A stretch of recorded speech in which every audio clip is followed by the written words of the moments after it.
Boban Dedović, and this is episode 9 of the What We Talk About When We Talk About Mind podcast. Today, I have the pleasure of speaking with Anna Luisa Daigneault. She's a linguistic anthropologist, writer, and musician. She holds a Master's of Science degree in ethnolinguistics from the University of Montreal in Canada, and she completed her undergraduate degree at McGill University. Currently, she's the program director for Living Tongues Institute for Endangered Languages, which is a nonprofit research organization based in the US. She's conducted ethnolinguistic fieldwork throughout the Americas and in the Pacific Islands, and has also contributed to the publication of dozens of online living dictionaries for endangered and underrepresented languages around the world. Her works have also been published by publications such as Dominion, Global Voices, Sapiens, and she's presented at 10X Greenboro. She's also fluent in English, French, and Spanish. Today, we're going to talk about the Living Tongues Institute, the living dictionary technology that they create, and the different ways that the concept of mental language plays a role. I'm excited to discuss with her what she talks about when she talks about mind. The mind word on the hat for today is the Japanese word ki.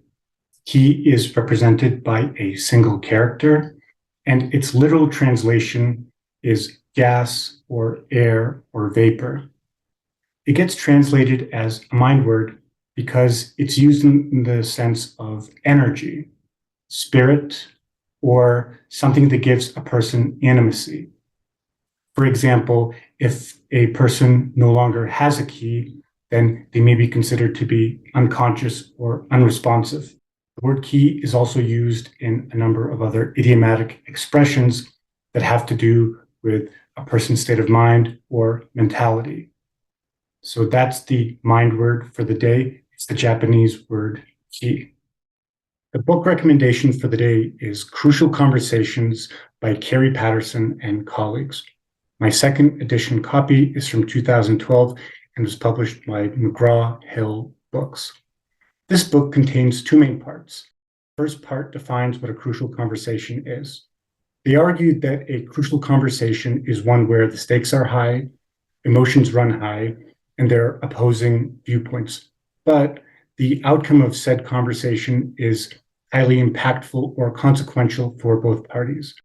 The second part provides different communication and behavioral strategies for negotiating these crucial conversations in an effective manner. I highly recommend this book for two reasons. The first one is that it sits at this nice intersection of both psychology and language. And the second reason is because the techniques and methods described in the book actually work in both personal and professional settings. So the book recommendation for the day is Crucial Conversations by Kerry, Patterson, and colleagues. Good morning, Anna. How are you doing today? I'm good, Boban. How are you? Oh, doing pretty good. I'm just really excited about the topics that we're going to talk about today. But first, could you just go through background information about yourself, such as your education and areas of interest, as well as how many languages you know? Thanks for having me. My name is Anna Luisa Daigneault. I'm the program director at Living Tongues Institute for Endangered Languages. I'm a linguistic anthropologist, and I focus on documenting endangered languages in North and South America and facilitating projects around the world. I'm also a writer and a musician and a mother, and I'm very happy to be here today. Thanks for having me. Could you talk a little bit about your educational background? I did my undergraduate at McGill University in linguistics and anthropology, and then I did my master's at University of Montreal in ethnolinguistic, which is linguistic anthropology, and I speak English, French, and Spanish. It sounds like you have a lot of really excellent qualifications from fine schools that put you in a great position to contribute heavily to this organization called Living Tongues Institute. Could you talk a little bit more about the Living Tongues Institute and the kind of work that they're doing? Yes, so we are a small nonprofit based in the US, and we have this network of researchers around the globe. We also have staffers who are based in India, since we're very focused on documenting one of the branches of the Austroasiatic language family, which is the Munda language family. So what we do is we really focus on the scientific side of language documentation. So we have a team of linguists working on different languages, and we're doing phonetic analysis and morphosyntactic analysis. So we really have a foot in that world. We do a lot of conference presentations and so on. And then we also have another branch of what we do, which is raising awareness about the issue of language endangerment around the world. So we do focus on that, trying to make sure that the public understands what's at stake. And we also have a side where we really train language activists around the world with technological tools so that they can be the ones to document their own languages that are disappearing. So we really believe that that's important to decolonize linguistics and decolonize academia more broadly. We want to make sure grassroots activists and people who really care about their languages have the tools that they need to document their languages and help bring them forward for future generations. Could you talk a little bit about how the organization got started and the current leadership?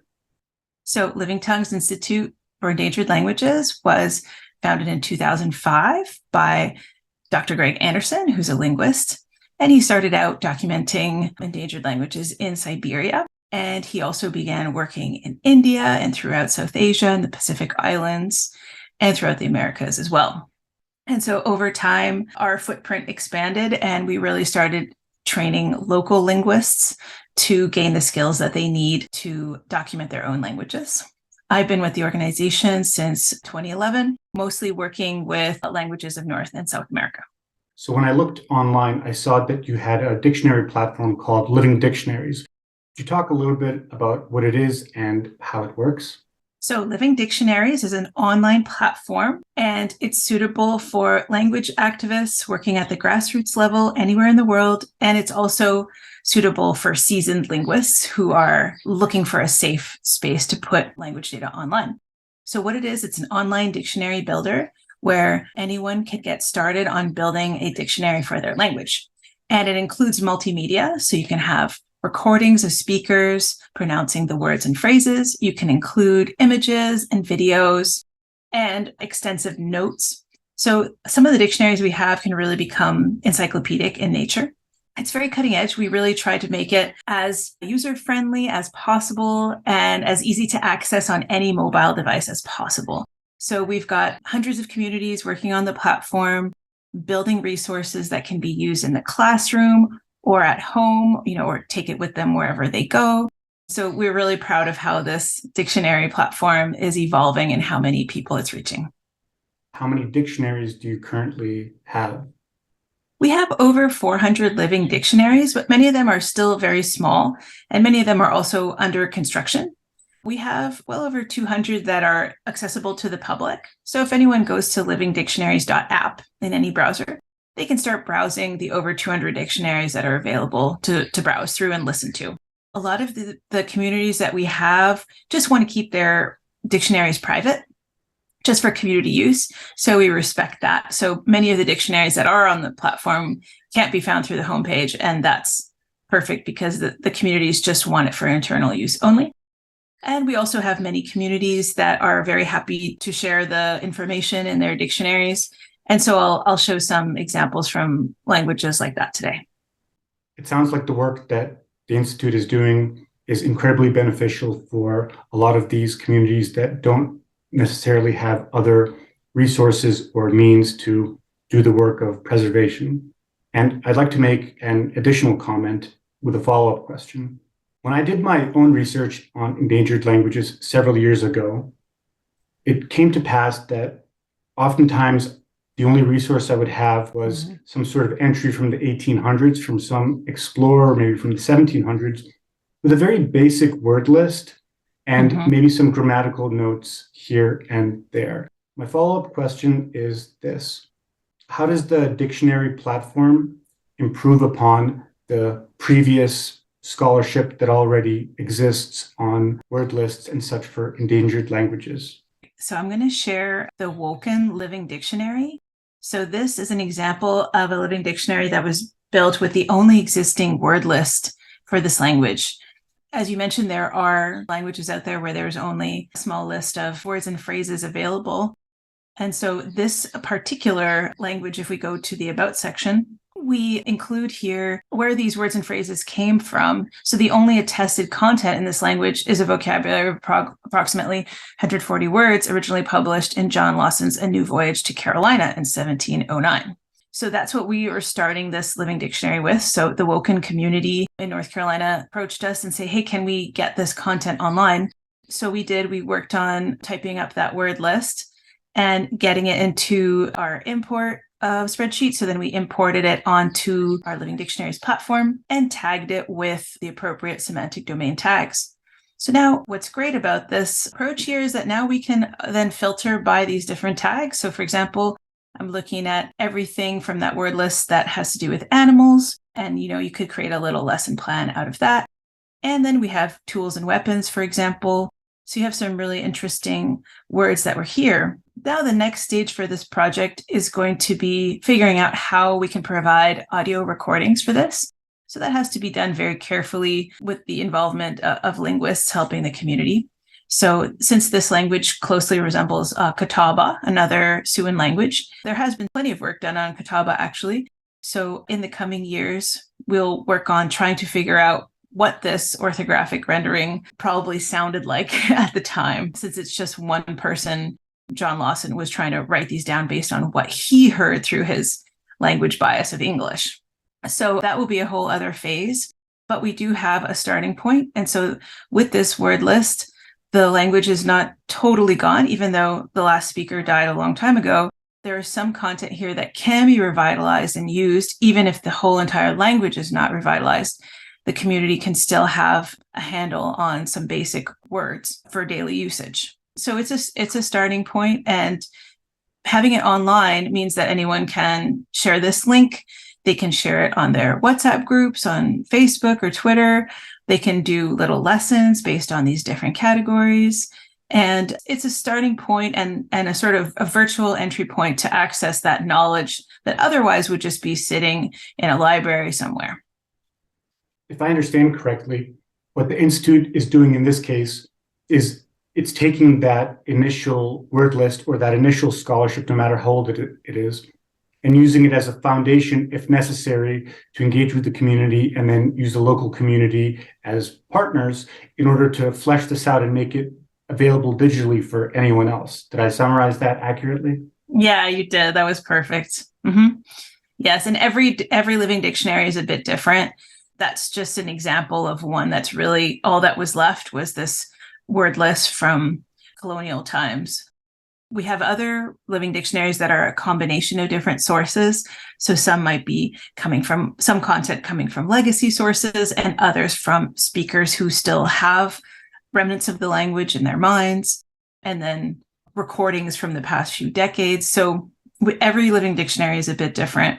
And we're really excited to see some of these projects come to life. It's a labor of blood, sweat, and tears. Maybe not blood, but definitely sweat and tears sometimes.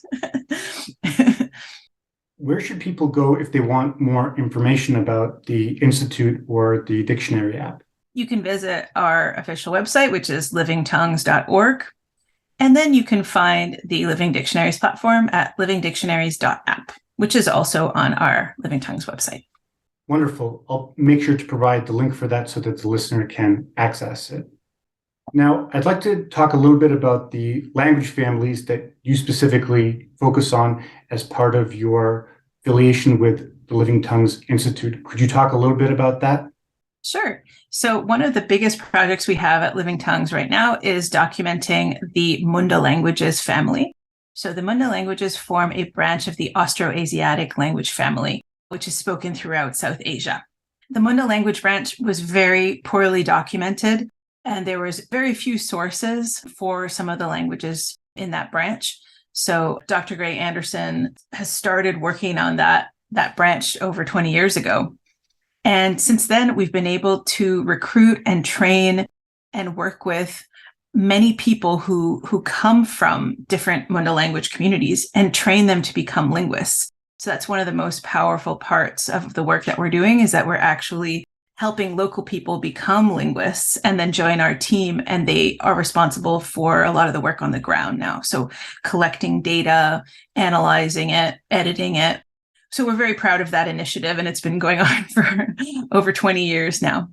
So we're very proud of that project. All of those languages are spoken in rural parts of India and some urban areas as well. And so all of that information can be found on our website, livingtongues.org. Right now, we have 2 different grants, one from the National Science Foundation and one from the National Endowment for the Humanities, to fund this ongoing documentation work of the Munda languages in India. Outside of that, we've worked on many other language families around the world. And so if you go to the Living Dictionaries platform, you can see many of them. So for example, we've worked on many languages from around North and South America. So right now we're focused on some of the Siouan languages, in particular Tutelo-Saponi Monacan. And so we're working closely with the Halawa-Saponi community here in North Carolina, where I live, to document and revitalize their language. I've worked on several Arawakan languages and 2 Zemucoan languages in the past as well. We really have a very large range of the language families that we're working on. Many of them have complex morphology, and some of these are agglutinating and polysynthetic languages, so they require a lot of time for analysis and processing. Now, I'd like to make a comment about the focus on more obscure or endangered languages and these other language families. For a lot of the scholarship in linguistics and lots of other fields of study, it's heavily dominated by a single language family, which is the Proto-Indo-European language family, where languages like Latin, Greek, and English come from. And a lot of the attention and focus is comparing other languages and language families to the basic concepts of Proto-Indo-European languages. So I just want to comment that the work that you're doing, giving individual attention to these other languages from other language families on their own bases, is very important. I think it's a very positive direction for doing very concerned inquiry with these topics. And one other follow-up question that I had that you mentioned earlier, you used a very technical term, said polysynthetic languages. Could you, in very simple terms, explain what these mean? So polysynthetic languages have words that are composed of many, many morphemes, and they have a high level of inflection. So these languages typically have what you would call long sentence words, for lack of a better term in English. So what seems like one sentence is actually one word with a lot of different parts in it. So that means there could be a lot of prefixes, infixes, and suffixes, depending on the language. Now, I'd like to move on and ask you a bit about any upcoming presentations or papers or publicly released research that the Institute or yourself may have on the docket. In May 2023, we'll be participating in the Dictionary Society of North America's conference. So we'll be presenting a short tech demo, virtual demonstration of how the Living Dictionaries platform works, and that we hope to get useful feedback from lexicographers around the world who are interested in online dictionary making. Dr. Greg Anderson and I published a chapter in the Handbook of Linguistic Human Rights. So that came out within the last couple months, and we can link to it here if anyone's interested. I'll make sure to provide the links for the items that you mentioned. Now, I'd like to move on and talk a little bit about the specifics of mental language, or this topic that we're so interested in. When I was looking at the dictionary app, I saw that the words were put into separate categories. Like, for example, you mentioned animals earlier. Could you talk a little bit about your experience with this category of mental action that we're so interested in on the podcast? I'll explain it by showing an example first. Here we're looking at the Tutelo-Saponi Monacan Living Dictionary, and we have these categories here on the right-hand side. So one of them is mental actions, as you said. And so we'll go ahead and listen to them. The words that we have in this particular dictionary are all related to the verb for remembering. Ikonspé, So that's think or remember. This is we remember it. Makikonspé, The next one is I remember. Wakikonspéwa, The next one is you, plural, remember it. Laikonspépua, Next one is you remember it. Jeg conspeva. And the last one here is you, plural, remembered it in the past. Jeg conspepuoka. So in this, depending on the Living Dictionary, we use this with tag really focused on anything that has to do with thinking, remembering. Those kind of mental actions are the ones that come to mind. Also forgetting. And we have a separate category for emotions. So we tag those with a different tag for emotions, but we try to keep the mental actions category really for these types of words. Remembering, thinking, considering, forgetting, that type of content. For the words that you just listed, could you pronounce the name of the language family, as well as the geographical region where it's found? So Tutelo-Saponi, it's a branch of Siouan, once spoken by American Indians in central and eastern North Carolina and southeastern Virginia, here in the US. As a trade language, Tutelo-Saponi was spoken by many tribes in the region, including the Occaneechi around what is now Hillsborough, and the Haliwa-Saponi tribe in Halifax and Warren counties, North Carolina. Dr. Marvin Richardson is the lead for this project. He's an Indigenous historian, and he's been working on revitalizing this language for a long time. We're able to make a lot of recordings thanks to Dr. Richardson's involvement, and we're also drawing from legacy sources, recordings from many decades ago, and many other interesting sources. I had an interesting follow-up question about that.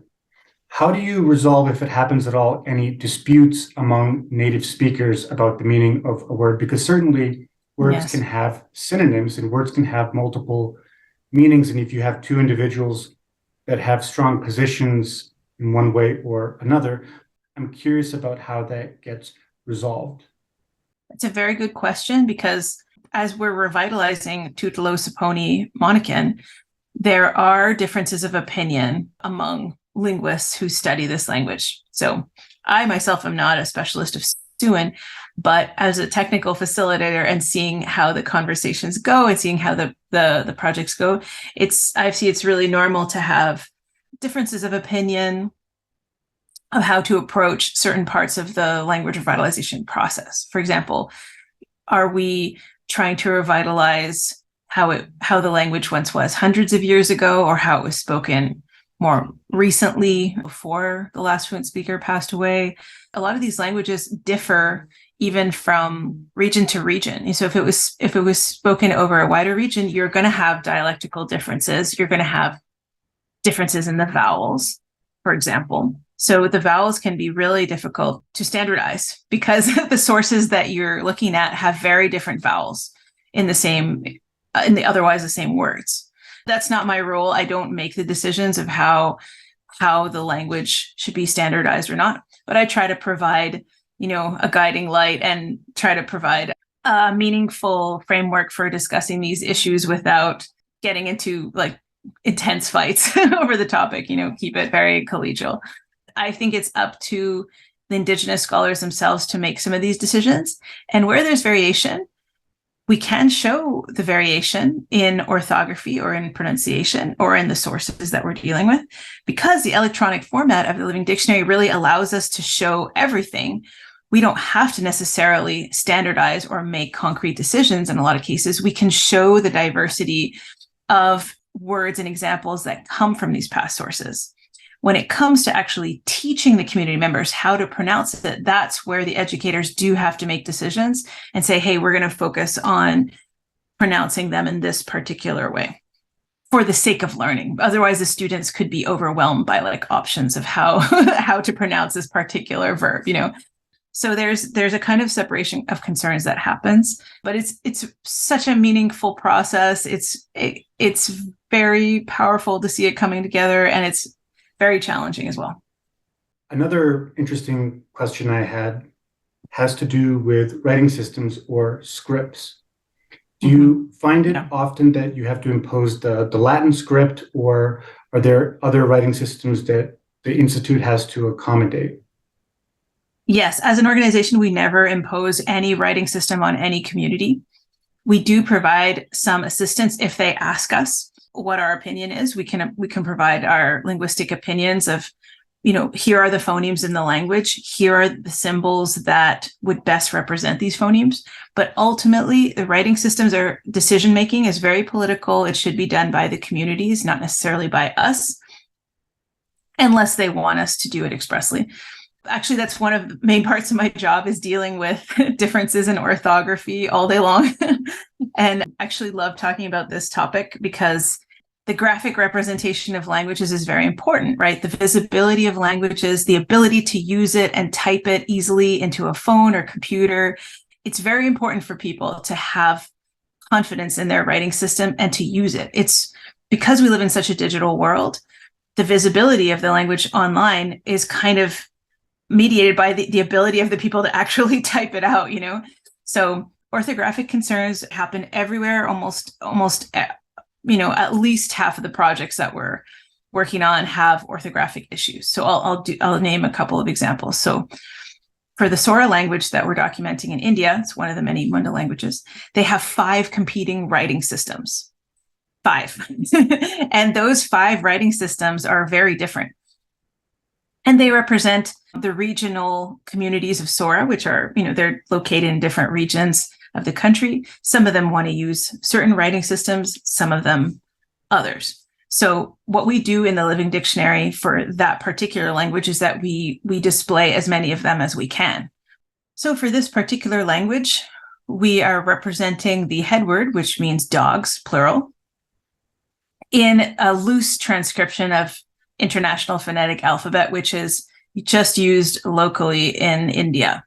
So for linguists, they might be wondering why we're representing the head word like this. And this is because this is would be a common loose way of transcribing the phonetics in India. This is not useful necessarily for the community, so we might end up changing the orthography of the head word. But we also do provide it in Assamese, which is locally relevant for the Assam Sora community. So they would be typing in this script. Also, we have Sompeng, which is used by another Sora community. They created their own script called Sompeng. And it's not widely used in other Sora communities, but the people who use Sompeng worship it as a religious and divinely inspired script. So where we are able to include it, we include it as much as we can. And then, of course, also relevant, the phonetic transcription, translation into English, and other local dominant languages. So this entry is translated into Hindi, Oriya, and Assamese, which are all important for people who are searching the dictionary and wanting to learn about Sora content, but they might not be coming from English or Hindi necessarily. They might be typing in Oriya or Assamese. So here on the screen, you really see an example of a very, very multilingual entry. And since it's electronic, we can make changes over time and try to accommodate as many people as we can. So using the electronic format is very useful because we can include a lot more things that wouldn't fit on a traditional page in a dictionary. And we can get all the writing systems in. And I'm very passionate about this topic because, like I said, the writing systems are important for people's ability to distinguish themselves, to represent themselves online, and to keep using the language in a typed form. I think it's really impressive that for the question of competing writing systems, you picked a very challenging example and went through it in detail about how you guys handle it. And I think it speaks to the level of rigor that the institute you're affiliated with is putting into doing the right thing and doing the hard work of making sure that it's represented properly. Thank you so much. I really appreciate that. And I also feel the same way about dialectical diversity because that's another very large, complicated topic. A lot of the languages that we work on have these variations between, village to village, valley to valley. So I think it's very important to conserve these variations and have space for them all to be online, and then leave it up to the local educators and leaders to decide if they want to create a more standardized version of their language for local schools. So I think if they have all the information and content that they need, they can make those decisions and not have to exclude other communities with different dialects or, as I mentioned before, different orthographies. I say include them all.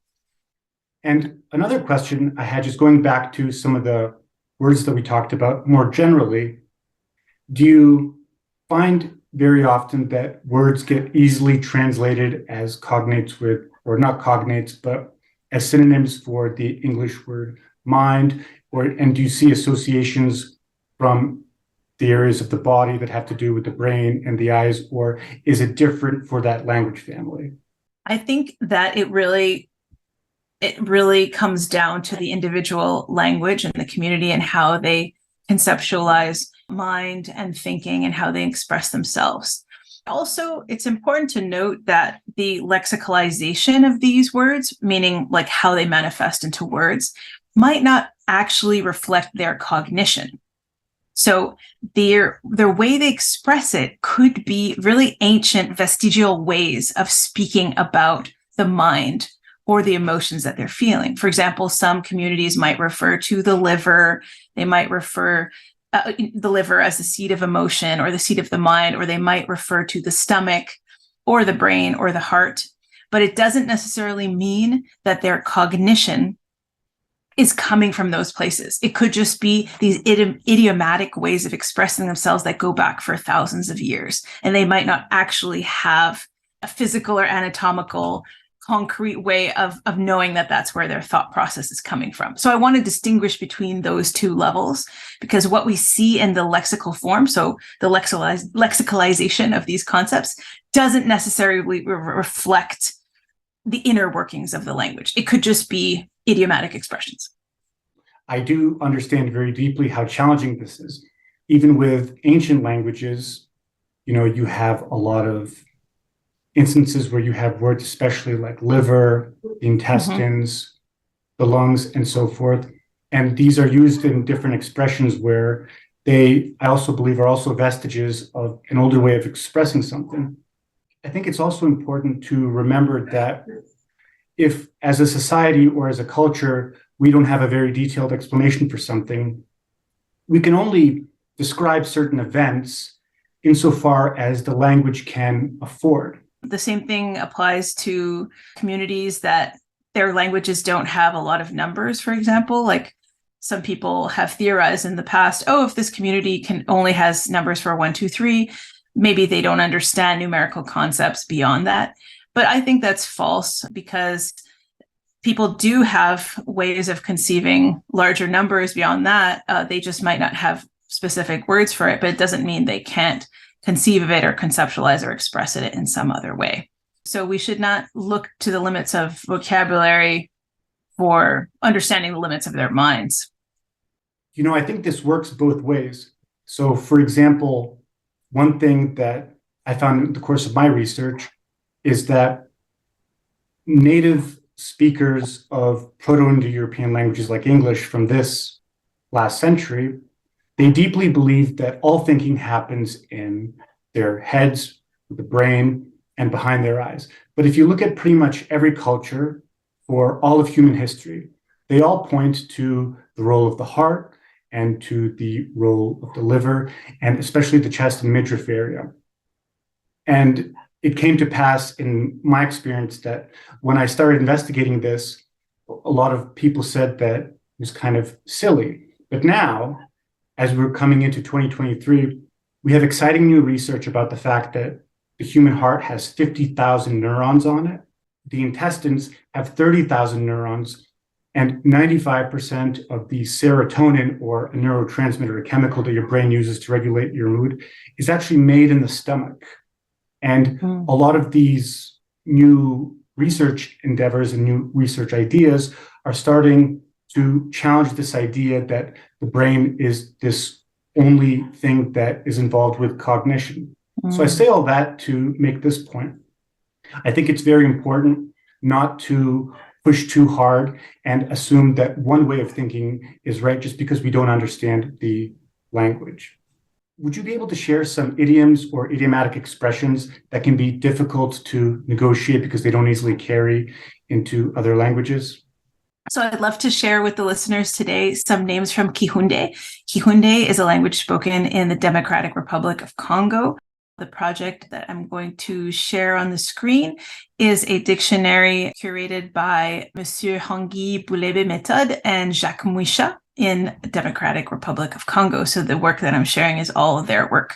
I just acted as a technical facilitator for bringing this data online.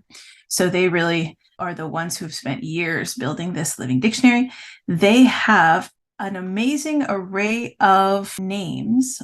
So Kihunde is a language that Monsieur Hangui and Monsieur Jacques are very focused on conserving and spreading the word about. So I'm very happy to play a few names, basically people names from this language. So this one here. Alame. So in French, this means loué soit-il, nom donné à un enfant que l'on considère naître par le miracle divin, et on dit ainsi que Dieu soit loué.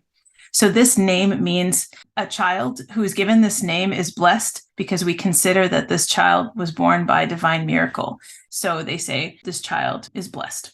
Here's another one. Vaeni. So this is a name in Kihunde given to a child. It means visitors or strangers. This name is given to a child who was born when there were visitors in their family, staying with their family. This word here, it's a name, I believe it's pronounced Bihango, but we don't have the audio recording yet. This means blood pact. So this name is given to a child who is somehow related to a friendship forged by a blood pact. The person's name is memorialized by that very important friendship. So there's so many interesting names like that have these local meanings that are very rich and very descriptive. And I thought that was very meaningful to share from this community. Their language, their dictionary that they've published online for the first time here, it's only available with French translations and Kihunde. But for anyone who reads French and is interested in this, I really encourage them to check it out. And I know the community would be very, very pleased to know that people are checking out their language online. I'll make sure to provide the link so that other people can take a look at it. Now, I'm curious about what your thoughts are about language bias or the tendency for people to impose the standards and expectations of their own language or language family onto others. So the topic of language bias is very interesting to me, particularly when it comes to training and perception. So some of the people that we've worked with and we've trained around the world to work on their languages, when they get linguistics training, even though they're fluent speakers of their own native tongue, their linguistic training is only in the dominant training it might have to do with Indo-European languages or another well-documented language family as well. So their training really gears them to look at other languages through the specific lens of those dominant languages. So they might not be able to detect really interesting components of their own native language if they weren't trained to actually perceive and understand that kind of complex morphology or certain sounds that are specific to their language. So we definitely see that in the people that we're working with and training, that they're confronted every day by the things that they learned in school, and it impacts their ability to analyze their own languages or related languages that they're working on. So it's a very interesting topic. I haven't really had a chance to explore it more fully, but I see it every day in the people that we work with. So I encourage other scholars who might be listening to this to think about that and publish about that and really talk about how training impacts how people conduct their own fieldwork. And also the other thing is perception. So this really applies to outsiders who are documenting an endangered language, for example. So when it just comes down to phonetics, for example, you might have a big language bias. You might be able to just detect the sounds in the languages that you already know, or you might have trouble distinguishing tones or sounds that are unfamiliar to you. That can cause a big problem. That's why you need teams working on documenting endangered languages. You should not just rely on one person because that person could have a language bias of some type. So teams are really the way where we can find things that have not been distinguished, that have not been detected in the language, and really create a team that can make a comprehensive and accurate documentation of the language. That sounds like a really serious responsibility that the organization has to be objective and to do right by the communities you're serving. And it's impressive the way you guys have approached it. Now, for this last question, I'd like to learn a little bit more about what the future is for your technology and the Institute, as well as how interested third parties could help if they wanted to.